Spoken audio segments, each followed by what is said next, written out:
Good afternoon, everyone. Thank you so much for attending, yeah? Our speaker today is Seth Schermerhorn. He is director and associate professor of American Studies at Hamilton College, New York State. He works on Native Indigenous communities, which is the point of intersection between your work and mine, actually. But I will mention a very interesting fact about today. Today is October 14th, and this is Indigenous Peoples Day in America. And we didn't plan for this overlap to happen, but it is serendipitous, yeah. But so Seth, today we'll talk about how indigenizing processes can work both ways in the Tohono O'odham Native American Indigenous community. Just a little note that this lecture is jointly organized by the Department of Estonian and Comparative Folklore and the Society for the Study of Religion in collaboration with the Orientalistika Keskus. So Seth, I'll give you the floor. Sure. Thank you. Yeah, so I want to, in particular, thank you for inviting me here. I also want to thank the sort of multiple departments and parts of this institution that have come together to bring me here. So yeah, thank you all, and thank you, of course, for attending this presentation today. All right.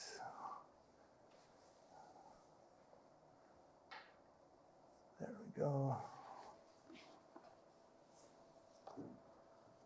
All right, in this presentation, I'll provide a brief overview of my book titled Walking to Magdalena, Personhood and Place in Tohono O'odham Songs, Sticks, and Stories, which was recently co-published by the University of Nebraska Press and the American Philosophical Society.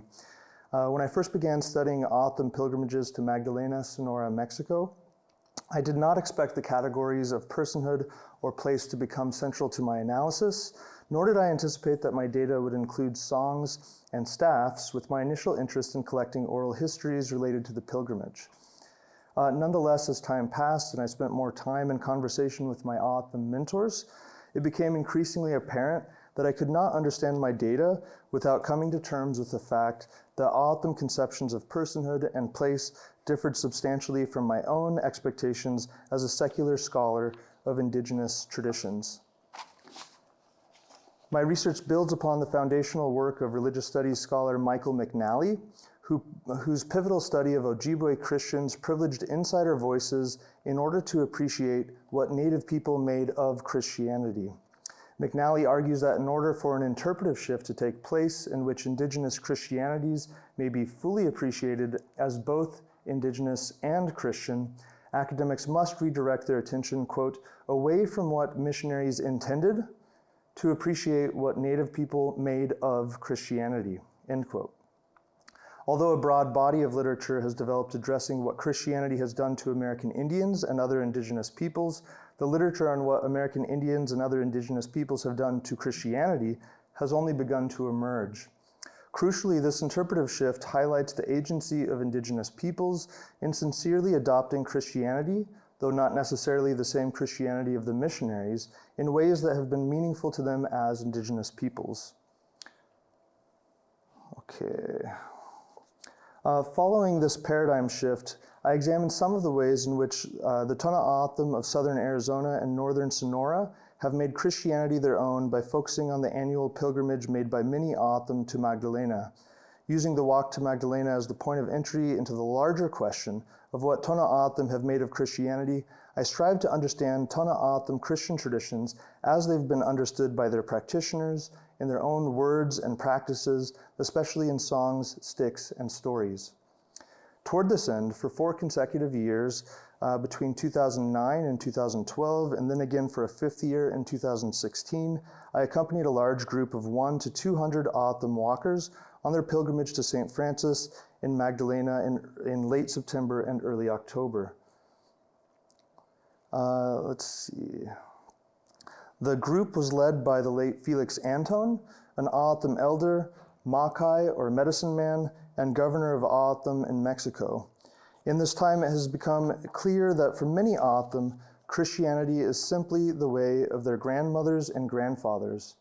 Although scholars agree that the journey to Magdalena is the largest and most significant event in the annual cycle of Tohono O'odham Christianity, it has never before been the subject of sustained scholarly inquiry.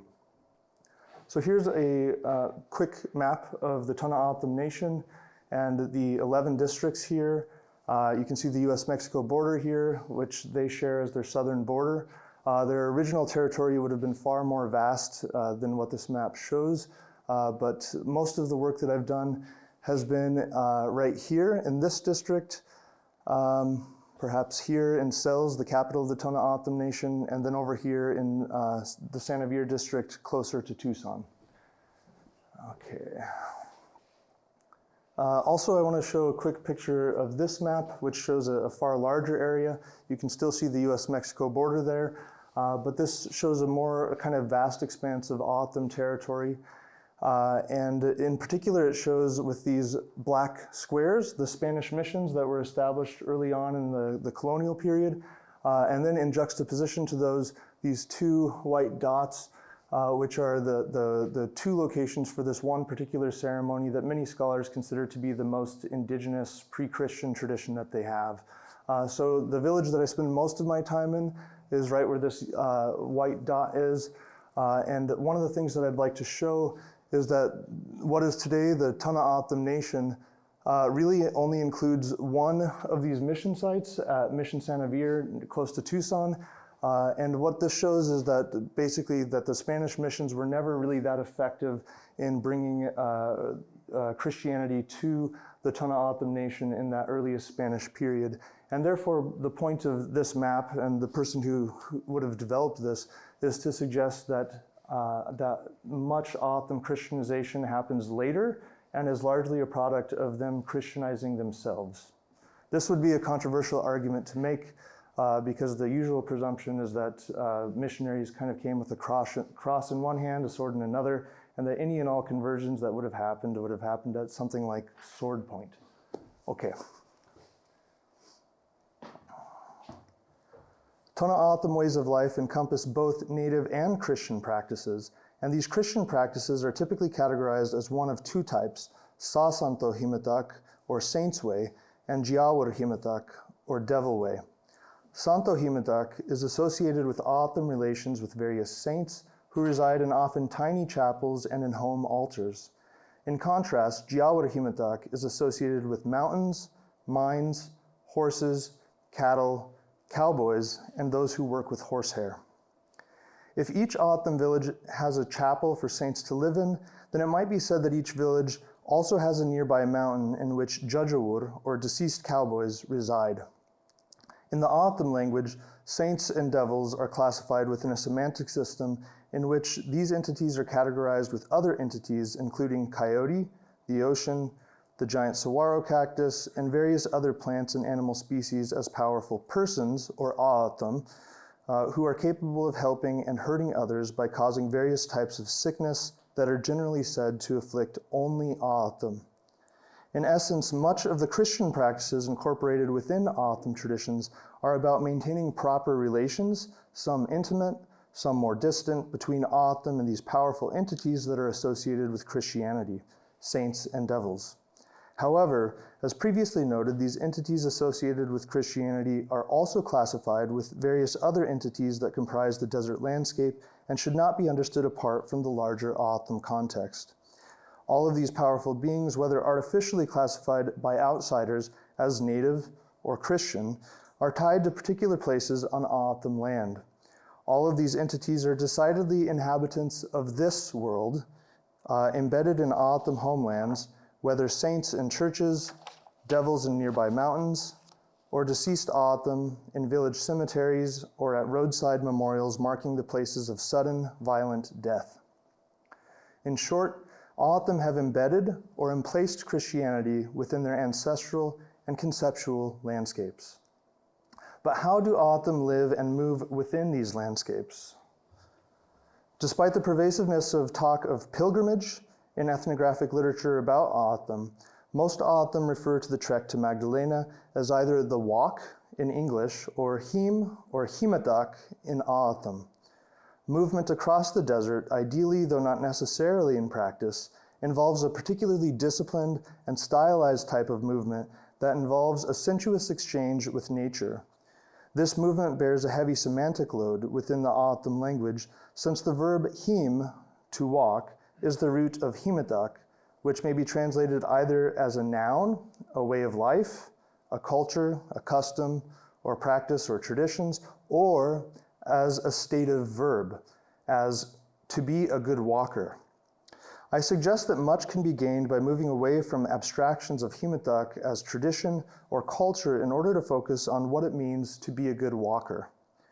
Following religious studies scholar Todd Swanson's insightful work in Weathered Character, Envy and Response to the Seasons in North and South American Indian Morality, which reunites aesthetics and ethics in order to succinctly argue that the moral character is a person with style, I hypothesize that whatever it means to be a good walker is intimately related to the disciplined, sensuous maturity of O'odham elders with a life full of experience and a body full of knowledge and skill. Okay, so I want to shift first to talking about stories before later talking about songs and then sticks. Okay, so on stories. In O'odham narrative discourse, him, or walking, is juxtaposed with oimad, or wandering, which is characteristic of undisciplined, immature characters who lack disciplined intentionality, are easily distracted, lazy, sexually loose, and neglect their kinship obligations in seeking their own self-interests. In this ethical and aesthetic, rather than its ethnic sense of the word, being a person, or O'odham, is differentially distributed among those who call themselves O'odham, since being a good walker is an acquired art or skill. In short, it is not people who make journeys, rather journeys make people. The pilgrimage to Magdalena should be understood within this context in which, as anthropologist J.S. LaFontaine put it, not all individuals are persons, and personhood is the fulfillment of a socially significant career. Indeed, several O'odham narratives about journeys to Magdalena that I collected suggest this interpretation insofar as these stories are preoccupied with the consequences of one's own thoughts and actions. For example, Simon Lopez, a knowledgeable cowboy and ritual curer, who when I worked with him was in his 70s originally, he related two stories to me, one of a good walker and the other about falling short of this ideal. The first story Simon shared is about his daughter Rosie, pictured here, who walked to Magdalena in order to ask St. Francis to spare the life of her nephew Robert, who was on life support and expected to die after suffering severe brain damage in an automobile accident that claimed the life of his two parents. Simon explained, quote, "So at that time, it was time for the walkers to go. So my daughter said that she's going to walk." Simon's voice trembled on the word walk, saying, "Walk to Magdalena for Robert." So I said, "Okay, if that's what's on your mind, then you can do it. Then you can do that. It's the only thing that you can do. Think about Robert." And so she did, and sure enough, he did come out of it. Although Simon's first story stresses the positive consequences of positive thoughts and actions for mature O'odham, the second story that Simon shared follows different characters with different motives, and therefore a different character arc as the plot unfolds. In short, the story is about a couple that tries to go to Magdalena, but ultimately fails to do so successfully because of their failure to overcome their own immature, undisciplined lifestyle. Significantly, Simon claimed that no one in his family had ever experienced any problems such as these, which is why the following story is about non-relatives. I'll quote him at length here. "And this guy and his wife, he never goes to Magdalena, so they wanted to go to Magdalena. And so they got ready. They left, and they went around Sonora, along down that way. There's a long stretch of the road, a long stretch of the road, and way past, you can see that mountain. And there's a place there, which is kind of like a rest area over there, somewhere there. So they went. And so, I don't know, I guess his chigitag, or his state of mind, is way far off. And when they got there, they stopped. And they were sitting there looking at the road. no, it's too far, because he can see the road. Since Simon knew that I had never gone to Magdalena through Sonora, and therefore that I was unfamiliar with the area that he refers to in the story, he compared this dauntingly long stretch of road that seems to go on forever to the so-called Valley of Death that I encountered every time I drove between Phoenix, where I was living as a graduate student at the time, and Simon's home in Santa Rosa. The road that runs through this particular valley is comparatively densely populated with crosses alongside the road, marking the places of sudden, violent vehicular death. So I'll go back to voicing Simon here. It's just like when you're coming out of Casa Grande, that area, and then you see where the crosses are, where the road goes, and you can see the road way over there. Simon stressed that this one is further than the Death Valley which I knew. He went on. So they sat there. They were looking at the road, stretched, and no cars. So anyway, that's what happened to this guy. When they get there, he was sitting there wondering, gosh, we're gonna go and look way. So as he thinks of things like that, the road gets stretcher and stretcher. And I want to point out here that I don't think he's misspeaking here. The road gets stretcher and stretcher. And he'll think, oh, it's too far out, I think we can't. So they just turn around right there, turn around and came back home, and they never made it to Magdalena. As I mentioned before, Simon insisted that no one in his family had ever experienced any problems such as these. And at the end of this story, Simon drove home the pedagogical and moralizing value of the story for his own family. That's why we tell you, don't think back, and think of where you're going, and the trip's going to be shorter. The road's going to be shorter. Instead of what you're doing is you're saying, no, it's too far. I don't think we can make it. We might as well head on back. And that's what made you turn around and come back. And that's what happens, a lot of times with a lot of people. And that's why I tell my kids, never think back. Always think ahead of where you're going, and nothing will, be hard for you. Here in Simon's two stories, the connections between personhood and place become explicit. Those who know the land, and therefore how to move across the land, are more fully developed persons than those who do not know the land, and who are therefore less capable of achieving a socially significant career. If walking to Magdalena is more difficult and time-consuming than driving, it's also more prestigious. The first story describes a disciplined character who is familiar with the areas through which she will travel, successfully undertaking a journey for a clearly defined and socially privileged purpose. The second story concerns a couple of undisciplined characters who are unfamiliar with the area through which they are driving, unsuccessfully undertaking a journey for vaguely defined and perhaps even for socially and ethically dubious purposes.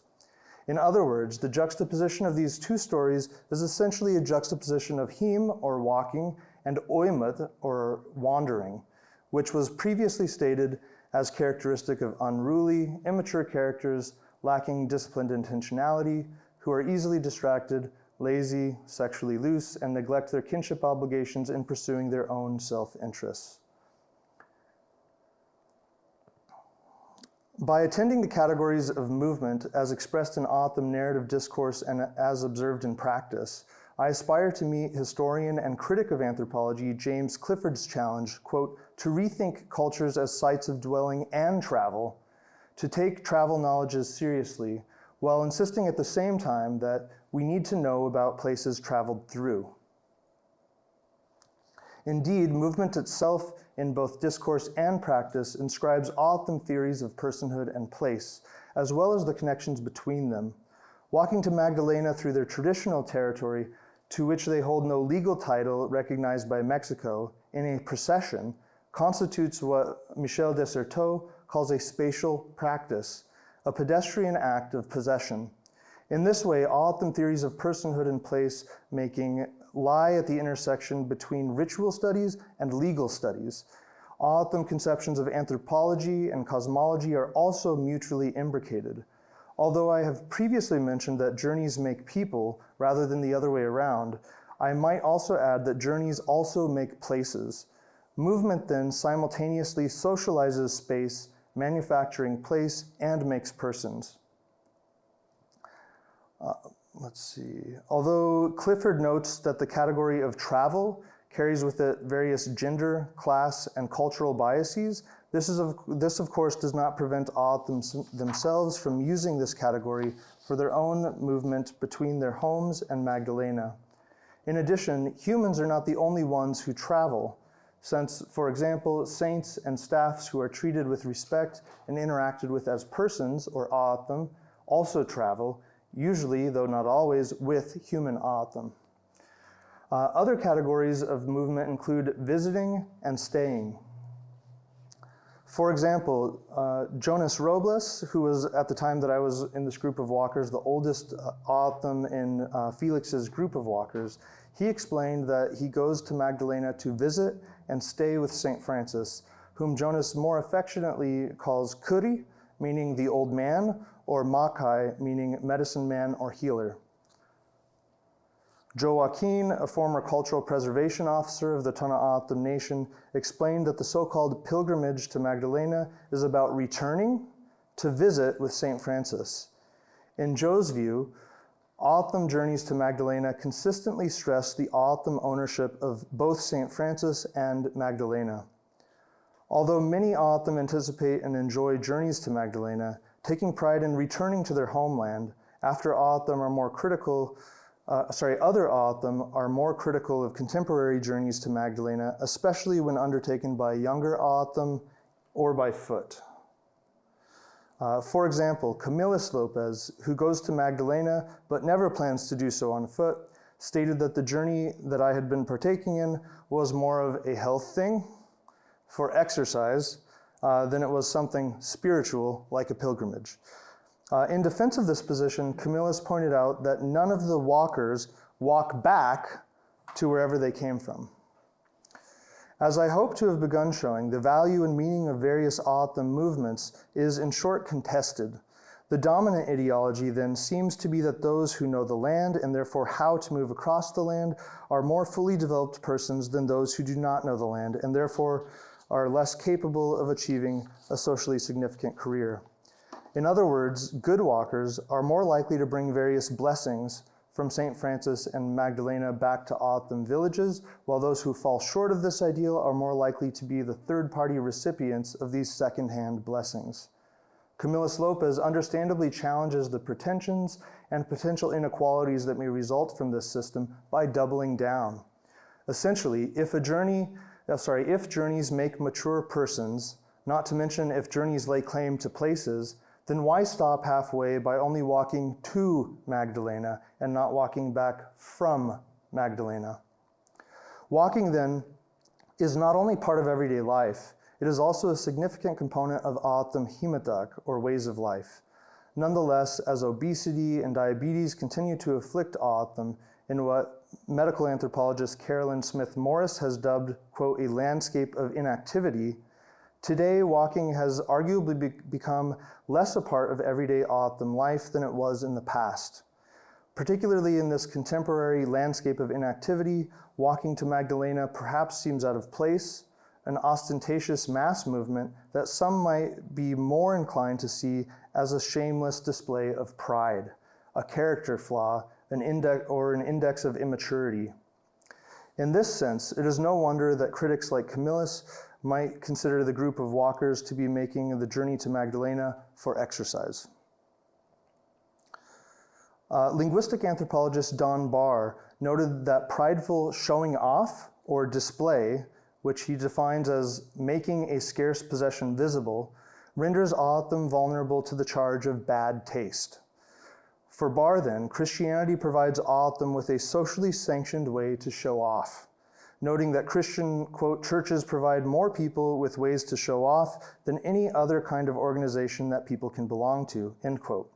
Moreover, showing off through one's church is less easily criticized than other modes of assertion, whether through singing, honoring saints, leading prayers, acquiring holy images, or last but not least, making a 200-mile pilgrimage to Magdalena, Mexico.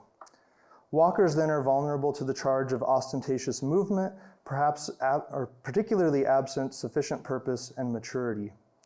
Through exploring the physicality of movement in general and walking in particular, while also attending to O'odham discourses on these movements, I have arrived at a general, albeit a contested and historically contingent, sketch of an O'odham ideology of walking and perhaps movement in general as political discourse.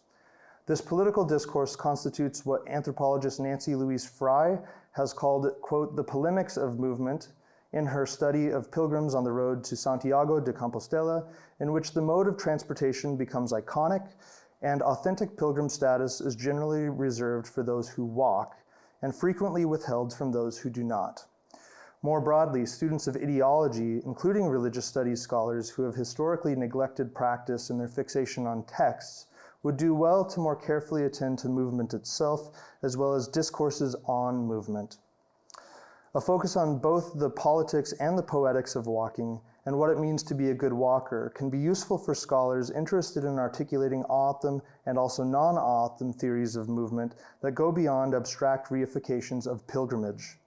In lieu of perpetuating pilgrimage as a valid anthropological category for cross-cultural comparison, focusing on the physicality of walking and what it means to be a good walker, as expressed in O'odham discourse, should prove useful for scholars interested in moving away from static notions of culture toward more sophisticated notions of culture as dynamic, processual, dialectic, living, and in motion. Okay, now I'm shifting from stories to songs. Present-day O'odham walkers on their way to Magdalena also participate in past movements, particularly when these past movements across their land are evoked through songs that contain the memories of previous journeys. Moving across their ancestral lands, contemporary O'odham walkers often think about their parents, grandparents, and great-grandparents who have made the journey before them. Indeed, the land itself holds the past of these people, including past movements, which are evoked through retracing the steps of those who have gone before, both through walking and through song. For many O'odham, no journey is too far, and the past is never so far away that it cannot be viscerally felt through song. Those who listen closely to O'odham songs are transported not only through space, but also through time.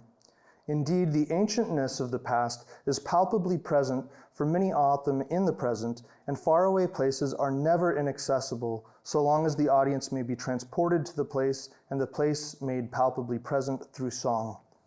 O'odham songs then evoke a sense of movement across the landscape.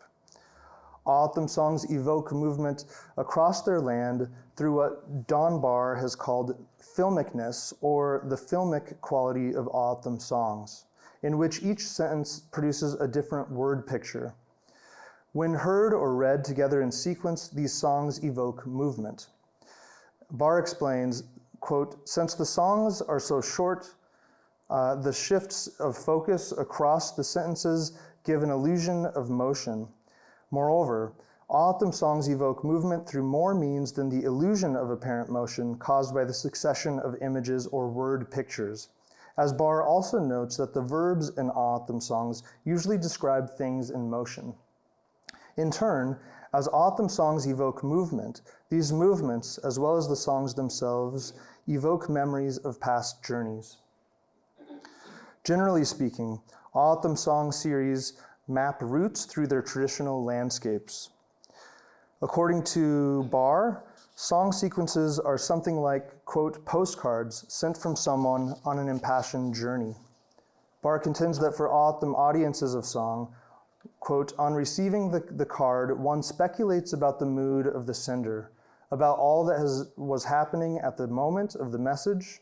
The card can't say much, about what could have changed since the last message, and what the next step in the journey might be. In their brevity, these songs are similar to the minimalist aesthetic of condensed moral truths in the Apache discursive genre that linguistic anthropologist Keith Basso calls speaking with names, in which, quote, depictions provided by Apache speakers are treated by Apache hearers as bases on which to build, as projects to complete, as invitations to exercise the imagination. In short, these songs transport the singer and his audience from place to place as they move from song to song. Cumulatively, each song series documents at least one such journey. For example, archaeologist J. Andrew Darling and Tohono O'odham traditional singer and cultural preservation officer Barnaby Lewis identified 14 Oriole songs related by Vincent Joseph to Barr as mapping an Tohono O'odham salt expedition route to the salt flats near the Sonoran Gulf Coast. Similarly, the song sequences used in the traditional rosary sung by Simon Lopez and his family sing of particular mountains along the way to Magdalena, mapping routes to Magdalena from the areas of Santa Rosa and Kiatoa. In short, O'odham evoke movement and make journeys through songs such that O'odham song sequences constitute a form of map-making. This is an indigenous, non-literate, cartographic method. In addition to mapping journeys, song sequences present an unfolding narrative, which also has an overall narrative moral that the audience is invited to contemplate. Thus, not only are O'odham inhabitants of their landscape, covering it with songs, but they are also inhabited by an ethical songscape. And yet, song series not only map journeys constituting ethical landscapes in song, they also encode historical knowledge. The same songs evoke the past embedded in these places, recalling unspoken memories embedded in the land through the haiku-like brevity of O'odham songs that Barr has called, quote, a subjective, action-oriented, pictorial, and shamanic poetry, end quote. To be more precise, the words of songs are considered by many O'odham to be historical speech. As Barr has shown, O'odham songs are historical documents insofar as O'odham take them to be the actual words of powerful beings with whom O'odham have maintained relationships from time immemorial. Therefore, those who know how to listen to O'odham songs are not only transported through space, but also through time. Barr has done the most to emphasize how O'odham songs encode historical knowledge and illustrate O'odham historicity or senses of history. According to Barr, O'odham songs, quote, are taken to be the actual words of ancient characters, quite like Western historians' quotations from primary sources. Therefore, the O'odham have what they consider to be historical documents, end quote. And yet, while it is productive to think about songs as historical documents containing ancestral speech, it is also imperative to remember that although O'odham songs themselves may be more or less fixed, they are in a special song language that is not directly accessible to many O'odham speakers, because the meanings of the texts within these songs is somewhat elusive and encoded in a song language that is distinct from contemporary spoken O'odham. They may be differently translated and understood by contemporary O'odham. Nonetheless, while O'odham song texts themselves remain fixed, O'odham engagements with these texts, bridging the past and the present, as it were, are much more fluid. In the interest of conserving time, I'll skip to the sixth and final song in this particular song series. Okay. And again, I'll be skipping the song language, the direct translation to ordinary contemporary spoken O'odham to what would be basically a free translation provided to me by one of my O'odham consultants. So the first line is under us, and this seems to be from on top of the mountain, or literally from the words in the song, the earth or the land. So under us, I am walking toward the sounds. On top of it, you will hear the songs of the swallows. According to Luis Lopez, Song 6 is about descending and moving toward the songs of the swallows, which is the familiar sound of social songs and therefore celebrations in Santa Rosa. The scene is essentially that of a homecoming celebration, so I'll quote from him at length here. So when we're coming back, that's what we hear down here are the songs of the swallows. And that's what we're going towards. We're going towards the songs, which basically means our area, because the songs of the swallows come from our area. So we've returned home, back to where the songs of the swallows began or are from. And that's what I think this Song 6 represents, is that our home is where the songs of the swallows are. And that's what we hear as we're coming home. That's what we're running towards, the songs of the swallows, end quote. Lewis elaborates by saying that, quote, depending on on what area you come from. There's certain birds that the different areas use as their messengers. We use the swallows, so in most of our songs, that is what we sing. We sing about the swallows, end quote. Like the oft-heard O'odham phrase, smells like village, the sounds of swallows or swallow songs signal a return home for residents of Santa Rosa. Sensual and affective connections between various birds and O'odham run deep. For example, ethnobiologist Gary Paul Nabhan, who has noted the symbiotic mutualism between bird populations and O'odham villages, recorded an O'odham farmer stating that birds, quote, come where the people are. When the people live and work in a place and plant their seeds and water their trees, the birds go live with them. They like those places, there's plenty to eat, and that's when we are friends to them, end quote. Indeed, the relationships between Santa Rosa O'odham and swallows are so close that at times Simon Lopez collapses the distinction between swallows and O'odham, at least for those O'odham who sing swallow songs. While Simon's interpretation echoes, at least in part, Lewis's explanation, Simon's analysis is more complex. First, as previously noted, Simon collapses the distinction between swallows and O'odham. Second, according to Simon, the speech in these songs is primarily that of living O'odham in a sort of poetic ethnographic present. For Simon, it seems that the speech is, at most, only secondarily swallow speech. Third, and perhaps most interestingly, the ahistorical speakers in the unspecified transportable present are drawn toward their imminently future social selves. Or to put it slightly differently, they are moving towards the sounds of themselves celebrating, singing, and dancing in the tangibly near present. Okay, now I'm shifting away from stories and songs to the last area of sticks. Okay. Songs, however, are not the only way in which O'odham map journeys and record history. For Felix's group of walkers, those who are making the walk for the first time are given a walking stick or staff at the beginning of their journey. They are instructed to keep the stick close to them at all times, make sure that it is always upright, and otherwise treat the stick with respect. In some ways, these sticks are treated as though they were sentient beings. Significantly, although these walking sticks play a prominent role in everyday O'odham Catholic practice, these sticks have not ever been mentioned in any academic literature on the O'odham. So I'll just try to give you a few images here. I showed you a picture of Jonas Robles earlier. This is, I believe, a picture of his staff with, somehow he's rigged his staff to stand upright here with what looks like his backpack. And you can, in the background, see several other staffs to the left and to the right, where people are again making an effort to make sure that they're upright. In this next picture, and I didn't take any of these pictures, you can see that the staffs are, if not standing, upright, that people are clearly making concerted efforts to have them be at least slightly elevated, so they're not just completely lying flat on the ground. Then here you'll see more staffs as part of a movable altar.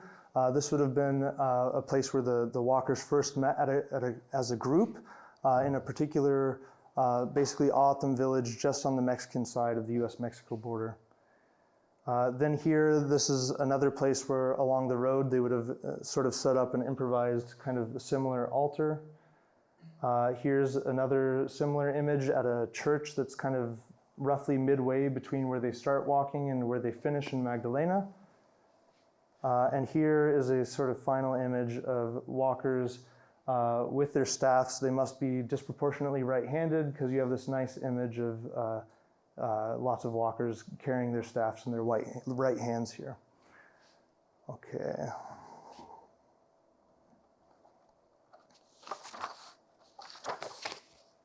Unlike these understudied sticks, scraping sticks and calendar sticks have been extensively studied by anthropologists. Darling and Lewis argue that scraping sticks encode geographical knowledge, while calendar sticks encode historical knowledge. Like these other more extensively studied sticks, the staffs of O'odham walkers similarly contain both geographical and historical knowledge, evoking memories of past journeys in the present and the presence of Magdalena. Moreover, these staffs are often spoken of and treated as sentient beings, or at least as an extension of O'odham walkers. So I want to spend a little bit of time explaining some of this. On the top left here and the bottom, we have calendar sticks. So in the top left, we have one person recounting their calendar stick to another O'odham man. Down low here, we can see kind of these equally spaced points where there's a particular image that would prompt the memory of whoever would hold the history of their village, basically, and have a particular image that reminds them of events from that year. Then in the middle between these are scraping sticks, which would be used in certain genres of O'odham songs. And so we have two sets where in both cases, the shorter stick would be played over the longer stick, which has these, again, equally spaced notches, sort of like these equally spaced markings here. Then this would be a close-up focus on a particular scraping stick, which again, not only had those equally spaced notches, but when you look closer, you can see some of these things that are variously referred to as either writing or as song flowers, and that these are supposed to actually refer to particular places and make those places particularly present when this instrument is being used in particular songs. Here's another image of scraping sticks being used in a sort of classic, maybe late 19th or early 20th century context, and in particular that it's played on an inverted basket, which would serve to amplify the sound. Okay. O'odham oral traditions, perhaps most notably the Yaquis won the flute from us, demonstrate how the past can become embedded into objects through past use. For the purposes of presentation, this story illustrates an O'odham theory of materiality in which history accumulates in so-called objects, including not only the flute, but also sticks as well as ribbons.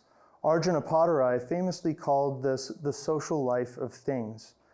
Within this indigenous context, O'odham theories of materiality are necessarily imbricated with O'odham theories of personhood, and consequently, as Fernando Santos Granero put it, there are multiple ways of being a thing.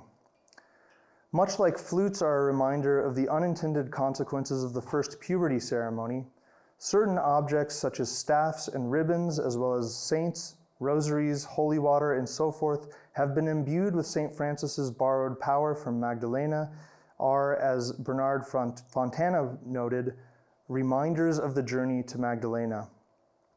In short, I argue that the past, as well as personhood and place, accumulate and become embedded in these staffs, evoking memories of past journeys in the present and the ubiquitous presence of Magdalena in everyday O'odham life. Regardless of how O'odham decorate their staffs, they almost always seem to record history, or at least the number of times that the staff and its walker have made the journey to Magdalena together. As Verlin Carlos Jose stated, quote, "For us, every ribbon is a journey we've made," end quote. Because each ribbon is a journey, these ribbons evoke memories of previous journeys and invoke the power and presence of Marina or Magdalena wherever they may be. Speaking about his staff, Verlin said, quote, "It reminds me of the journey to Marina. It reminds me of journeys I've taken," end quote. Speaking of the ribbons on his staff, Lewis declared, quote, "Truly, the ribbons itself automatically kind of reminds you of Marina. That's about the only place where we get the ribbons, from Marina. So when you see other people wearing it, it's kind of like, you know, they must go to Marina," end quote. Mary Narcho also explained how ribbons on her staff evoke memories of both walking to Magdalena in different years and Felix Antone. Eager to display her staff, she ran to her home altar in her bedroom to retrieve it. When she returned, her hands gently caressed the staff, and she tenderly ran her fingers through the ribbons and her finger rosaries, with which she always said the rosary while she was walking to Magdalena. Mary explained the three different ways that her ribbons record history and evoke her memories of previous journeys to Magdalena. I'll quote her at length here. "I think I have 8 or 9 ribbons on here, but these first 4, they were all put on by Felix. And this yellow one, every year I would put another knot to show how many years I made it. And I made it 5 years, and so I have 5 knots on here. And I want to point out, I don't know if you can see this, but again, on this yellow ribbon, you have 1, 2, 3, 4, 5 equally spaced knots, sort of similar to what you saw with both calendar sticks and scraping sticks. My 4th year, I thought it would be my last, so I went and I bought 4 ribbons, and I added 4 ribbons on it. But the first 4 are the ones that Felix put on, and now they're very special to me since he's gone, end quote. Essentially, Mary has recorded history with 3 different methods. In her first method, each ribbon reminds her of a particular journey. In the second method, each equally spaced knot on the yellow ribbon marks the number of journeys she has made to Magdalena. In the third method, thinking her 4th year would be her final year, as it is customary to walk to Magdalena for 4 consecutive years, she memorialized the completion of her 4 years by adding 4 more ribbons. Although the last 2 methods of recording history seem to have been her own idiosyncratic way of remembering her accomplishment, the first and more common method, in which each ribbon represents a journey, is particularly meaningful in retrospect, since these were the only ribbons that were personally tied on her staff by Felix, who gave the staff to her to begin with. These 4 ribbons evoke memories of Felix and his absence, but tied as they were on her staff by Felix, they also invoke his enduring presence.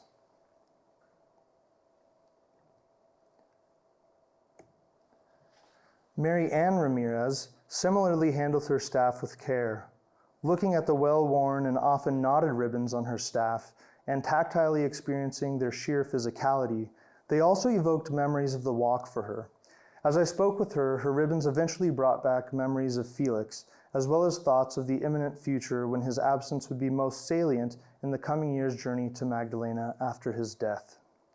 Significantly, Mary Ann Ramirez's knots are distinctly not the same as Mary Narcho's knots. Whereas Mary's equally spaced knots marked 5 consecutive years of journeys to Magdalena, Mary Ann's knots are intended to keep her fraying ribbons from completely unraveling. Kind of getting ratty and getting old, Mary Ann's ribbons have clearly seen many journeys, not only to Magdalena, but to wherever else she takes her staff. But amidst all of her well-worn ribbons, one of them in particular stood out among the rest, a lone black ribbon. This black ribbon evokes the presence and memory of the dead. And yet, at the same time, all of the other ribbons, and therefore the staff as a whole as well, evoke loving memories of the recently deceased Felix Anton. So, what is the relationship between walkers and their staffs? Following Todd Swanson's analysis of O'odham calendar sticks, I suggest that as seasons pass, O'odham becomes seasoned and sticks get historied. Storied sticks and seasoned characters, then, are the results of the productive labor of walking to Magdalena.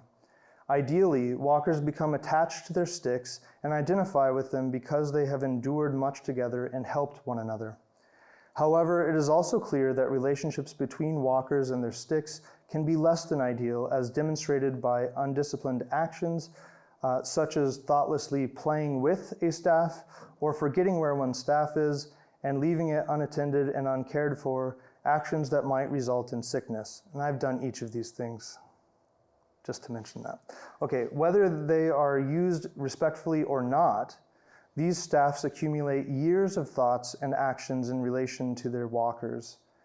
History is embedded in these objects, but these objects hold different histories within them. The histories in the making of walkers who are themselves persons in the making, journeying to and through places in the making. These staffs, whether or not they are spoken of and interacted with as persons in and of themselves, make persons who are placed and places that are personed. Staffs can aid in the gradual production of mature O'odham personhood, but of course, there are other less productive and counterproductive modes of relating to one's staff as well. So long as their ribbons and staffs or walking sticks are ever present, O'odham walkers and their staffs, Magdalena, St. Francis, and all the blessings associated with them are never too far away. And the memories of these journeys that they have taken with their sticks and the stories that they together tell inextricably link walkers and their sticks and stories, people and places, as well as the past and the present. Thus, Magdalena is palpably present in the everyday lives of walkers who cannot help but be transported by their sticks to stories, whether told or untold, and memories made along the road to Magdalena, as well as dreams of future journeys. By including, rather than ignoring or erasing O'odham conceptions of personhood and place in my research, I hope to have met anthropologist Robert Brightman's challenge that, quote, some of us should be writing or recording Indian historical consciousness of Indian religious history, end quote. But how can we, as anthropologists and religious studies scholars, claim to give voice to the indigenous peoples whom we study and claim to highlight their agency when we so often uncritically impose our own categories on the peoples we study?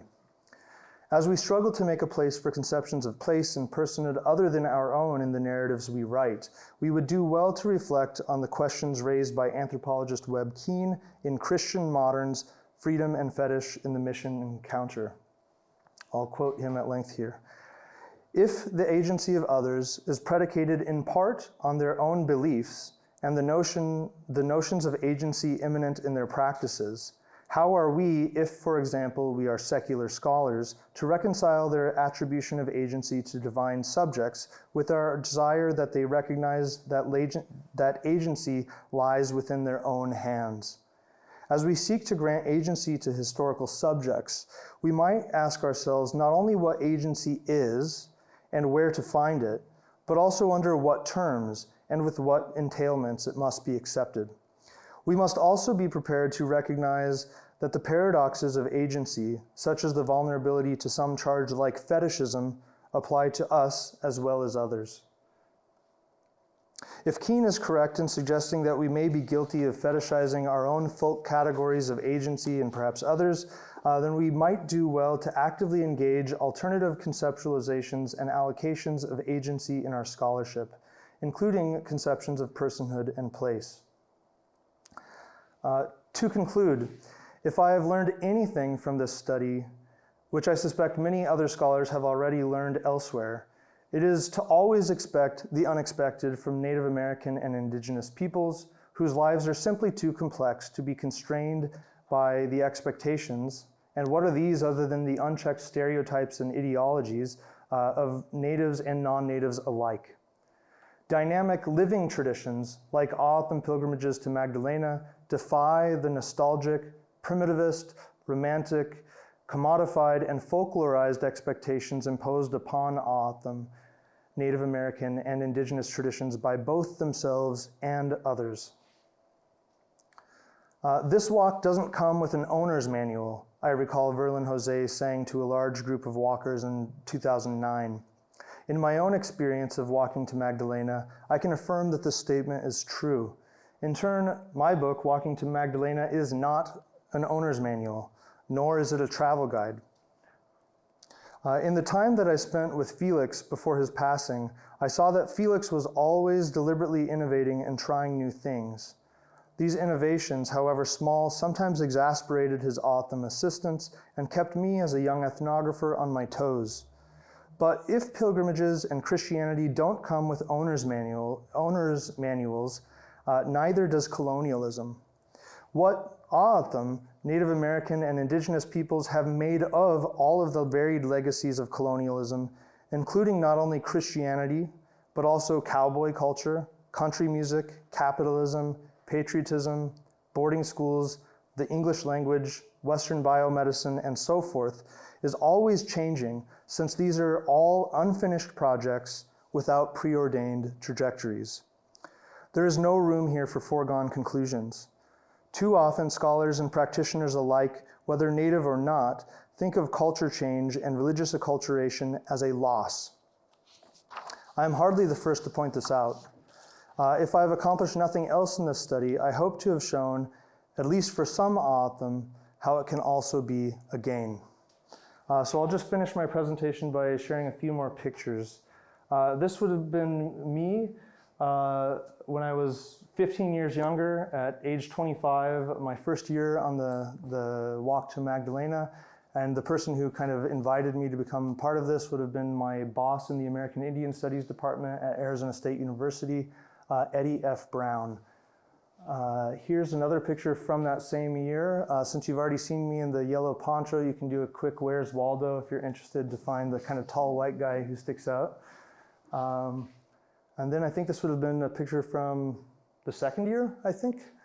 Again, I'm sort of in the same position, fairly easy to pick out as a tall white guy.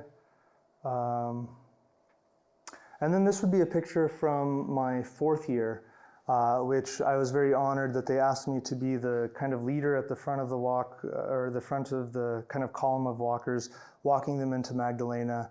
And I'm pictured here with a young O'odham boy who is now a man. Okay. Let's see, here's photo credits, because I think only one of the photos that I shared was actually by me. All the rest of them were from other people who shared their photos with me. If you're interested in any of the things I cited, briefly, they're there. And that's it. Thank you so much. Thank you.